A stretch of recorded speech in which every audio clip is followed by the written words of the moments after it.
So talk about that part of the business, because trying cases and like getting those results is really, really important. So how do you balance running a firm with making sure that you have that part of it too? You have to, right? I mean, like when these insurance companies are evaluating your ability to pursue the case, they've got to see your past results, Sure. right? I mean, you're never going to get the reasonable amount of a settlement number if they don't think you can take it all the way.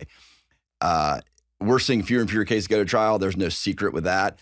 But what we look at as is not necessarily how many cases are going to trial, but how many cases are we building up to where if the number wasn't the right offer, is ready. I mean, I settled a case last week and the stack of depositions were this high, and they knew that if they didn't pay it, like everything was ready to go. So I kind of look at it that way. Like they look at my background, they know I've tried cases, that's on my website. That's what's important to me. That's what I tell young lawyers is you've got to just show them you can do it. Don't take the first offers, those kinds of things. Get the case ready for trial, take the depositions, get the witnesses, video the depositions. That's the small thing that people overlook. I always felt that if a deposition was important enough to take, it's important enough to video. Yes. And if you're not videoing it, the other side's like, well, they're doing this just for some kind of a show. Like they can't really play this for a jury. It's not going to have the same effect. So, if the video is important enough to take, it's important enough to video. I couldn't agree more. Well, so it's pretty easy in Missouri to record a depo. You can record your own. So you can, I don't know if you can do that in Georgia, but in Missouri, you can record your own. You just show up. Yeah. It's a little different in Illinois. Illinois is not as easy to do that.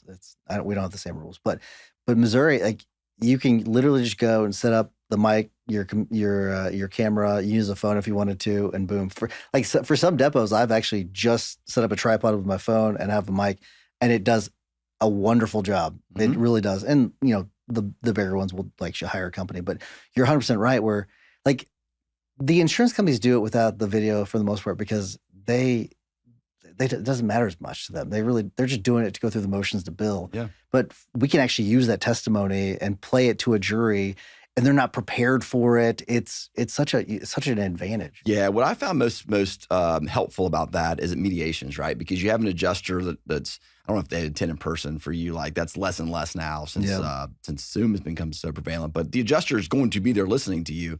And as much as I think defense attorneys do a good job, I don't always trust that they give the perfect information to the adjuster. They don't. And so I feel like it's my responsibility to make sure the adjuster understands. And Sure. so what better way to do that than at mediation to play a 15-second clip that's it, right? Like whatever the evidence is from the corporate rep or from a witness that just seals the case, I can very easily just click it.